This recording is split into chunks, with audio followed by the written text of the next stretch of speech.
চাকসুর গঠনতন্ত্র যদি আমরা দেখি তাহলে দেখব যে চাকসুর কাজ একই সাথে শিক্ষার্থীদের দক্ষতা উন্নয়ন করা, কেরিয়ার ডেভেলপ করা, অন্যান্য বিশ্ববিদ্যালয়ের সাথে আন্তঃবিশ্ববিদ্যালয় সম্পর্ক তৈরি করা। তো আমরা এই জায়গাগুলোতে আমরা কাজ করার চেষ্টা করেছি। আপনারা জানেন যে ইতিমধ্যেই প্রায় 42টা ইউনিভার্সিটির আন্তঃবিশ্ববিদ্যালয় ক্রীড়া প্রতিযোগিতা চলছে। এগুলো নিয়ে আমাদের 5 ছাত্র সংসদ এদের যে ক্রীড়া সম্পাদক যারা ছিলেন তারা ইউজিসিতে আবেদন করেছে, সব স্যারদের সাথে নিয়ে বসেছে এবং এটা আলহামদুলিল্লাহ বাস্তবায়ন হয়েছে। কিছু ছোট্ট ছোট্ট অনাকাঙ্ক্ষিত ঘটনা ঘটা ছাড়া মোটামুটি খুব সুষ্ঠুভাবেই সারা বাংলাদেশেই খেলাগুলো সম্পন্ন হচ্ছে। আর আমরা এই দক্ষতা উন্নয়নের জন্য এই আমাদের ক্যাম্পাসে প্রায় 5টা ভাষা কোর্স আলহামদুলিল্লাহ চলছে এবং 2-3টা ভাষা কোর্স অলরেডি সমাপ্ত হয়েছে এবং সবগুলোতে আমাদের প্রায় 300-400 শিক্ষার্থীর স্বতঃস্ফূর্ত অংশগ্রহণ ছিল এবং ওনাদেরকে একটা সার্টিফিকেট দেওয়া হচ্ছে এবং সুন্দর আয়োজনের মাধ্যমে প্রোগ্রামগুলো হচ্ছে। আর এর বাইরে হচ্ছে গবেষণা কর্মশালা চলছে, লিগ্যাল এইড সেল ওনারা কাজ করছেন। এর বাইরে হচ্ছে আইন শেখানোর একটা নো ইউর রাইটস এই শীর্ষক প্রোগ্রাম হয়েছে।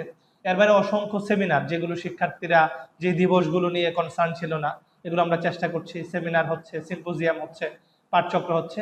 তো এই দক্ষতা উন্নয়নের জন্য আমরা এই কাজগুলো করে যাচ্ছি।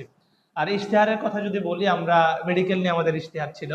আমরা তো চাকসু হওয়ার পর একটা অ্যাম্বুলেন্স আমরা চেষ্টা করেছি নিয়ে আসার, আর হচ্ছে একটা অ্যাম্বুলেন্স আসছে। তো আমাদের তো একটা অ্যাম্বুলেন্স আসলে কোনোভাবেই, এখন 2টা অ্যাম্বুলেন্স চলে, 2-3টা, এটা আসলে কোনোভাবেই আমাদের জন্য পর্যাপ্ত না। মিনিমাম 5 থেকে 8টা যদি অ্যাম্বুলেন্স হয়।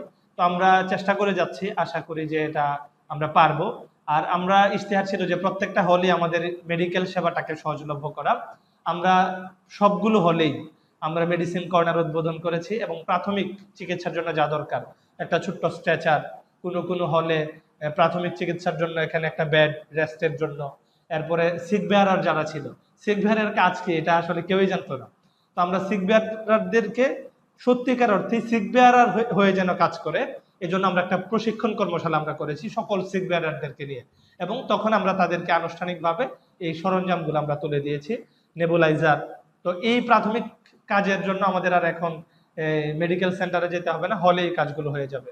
আর ইশতেহারের তো আবাসনের ক্ষেত্রে যদি বলি, আমরা আবাসনের ব্যাপারে 10টা হল, ছেলেদের 5টা, মেয়েদের 5টা, এটা আলহামদুলিল্লাহ আমরা এটা শীঘ্রই হয়তো আপনারা ঘোষণা শুনবেন, সবুজ পাতা এটা গিয়েছে। আমরা তো এগুলো তো আসলে এই 6 মাস 1 বছরে সম্ভব না। এটা আপনার বাজেট হবে, বাজেট হলে ভিত্তিপ্রস্তর হবে, কাজ শুরু হবে। 10 তলা করে যদি হয় এটা মিনিমাম 5-7 বছরের সময় লাগবে উদ্বোধন হইতে, পুরো কাজ শেষ হইতে। কিন্তু আমরা এই চাকসু সময়ের ভিতরে আমরা এটা পারবো ইনশাল্লাহ। আর আবাসনের তো এক্সটেনশন গুলা সবগুলা ফরহাদ হল, সুরওয়ার্দী হল, সূর্য সেন, পুরাতন শামসুন নাহার, শাহজালাল, এগুলো হচ্ছে আমরা 10% আবাসনের ইশতেহার আমাদের ছিল। আলহামদুলিল্লাহ ইনশাল্লাহ আমরা এই কাজ করে রেখে যাব ইনশাল্লাহ। এরপরে অটোমেশনের আমাদের ইশতেহার ছিল, অটোমেশনের বাজেট হয়েছে। পুরো বিশ্ববিদ্যালয়ের সকল শিক্ষার্থীদেরকে অটোমেশনের আওতায় নিয়ে আসা হবে। তো এর ক্ষেত্রে প্রত্যেক শিক্ষার্থীর প্রোফাইল থাকবে, একটু সময় সাপেক্ষ, কিন্তু আমরা পারবো ইনশাল্লাহ। অটোমেশনের ঘোষণাও আসবে। এরপরে তো আমরা পেপারলেস অনলাইন ব্যাংকিং, এটা আসলে ছোট্ট কাজ, কিন্তু আমরা অটোমেশনটা আমাদের বড় কাজ, এটা দীর্ঘ সময় লাগবে কিন্তু আমরা পারবো। মুক্ত মঞ্চের ডিজাইন হয়েছে, এটা বাজেট পাস হলে কাজ শুরু হবে।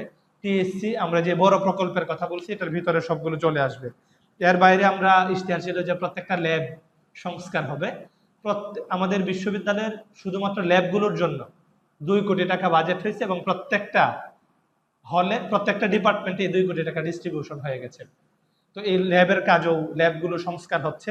এর বাইরে আমরা যদি বলি যে আমাদের একাডেমিক ইমেইলের ইশতেহার ছিল, সকল শিক্ষার্থী আবেদন সাপেক্ষে একাডেমিক ইমেইল পাচ্ছে এবং একাডেমিক ইমেইলের পাশাপাশি তারা মাইক্রোসফট, তারপর হচ্ছে প্রিমিয়াম চ্যাট জিটিপি, এই সুযোগ সুবিধা এগুলো আমরা আমাদের ইশতেহারে ছিল যে অ্যাপগুলোকে আমরা প্রিমিয়াম অ্যাপ দেওয়ার ব্যবস্থা করে, এগুলো আলহামদুলিল্লাহ হচ্ছে। এরপরে গবেষণা বৃত্তি, আমাদের কথা ছিল যে গবেষণা নিয়ে আমরা গবেষণা কর্মশালা করেছি। কর্মশালার পাশাপাশি আমাদের যারা গবেষণা করবে মাস্টার্স, এমফিল, থিসিস এবং যারা পিএইচডি সবাইকেই গবেষণা প্রণোদনা সম্মানী দেওয়া হবে। এই ক্ষেত্রে একটা ক্রাইটেরিয়া এটা বিশ্ববিদ্যালয় প্রশাসন নির্ধারণ করে দিবে। এই কাজগুলো আমাদের হচ্ছে। এর বাইরে একটা লিগ্যাল এইড সেল গঠন হয়েছে। কোনো শিক্ষার্থী তার পারিবারিক সমস্যা, একাডেমিক সমস্যা অথবা আইনি কোনো সহযোগিতার যদি প্রয়োজন হয়, তাহলে আমাদের চিটাগাঙে এবং সুপ্রিম কোর্টে আমাদের 2টা লিগ্যাল এইড সেল গঠন হয়েছে। এখান থেকে তারা বিনামূল্যে, সম্পূর্ণ বিনামূল্যে আমাদের আইনজীবীরা তাদেরকে সহযোগিতা করবে এবং এটার কাজ, এবং আমাদের প্রতি সপ্তাহে কোনো না কোনো শিক্ষার্থী এখান থেকে সেবা নিচ্ছেন। আমরা যদি বলি যে আমাদের প্রত্যেকটা হলে বই দেওয়া হয়েছে এই, এবং এবং আমাদের প্রত্যেকটা হলে একটা বুক সেলফও দেওয়া হবে এবং কিছু বইও দেওয়া হবে। এর বাইরে আমাদের অসংখ্য প্রতিযোগিতা হয়েছে, জুলাই স্মৃতি লিখন, মা দিবসের চিঠি, এই কাজগুলো চলছে এবং প্রত্যেকটা দিবসে আমরা চেষ্টা করছি হয় সেমিনার, নয় আলোচনা সভা, দোয়া মাহফিল, অথবা আমরা প্রতিযোগিতার মাধ্যমে দিবসটাকে সকল শিক্ষার্থীর সামনে ফুটিয়ে তোলা।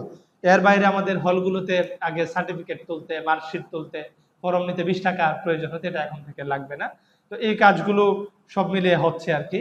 আর এর বাইরে যদি বলি, একটা উদ্যোক্তা মেলা হয়েছে আমাদের, আমাদের শিক্ষার্থীরা যারা উদ্যোক্তা তাদেরকে আমরা উঠিয়ে নিয়ে আসার চেষ্টা করেছি।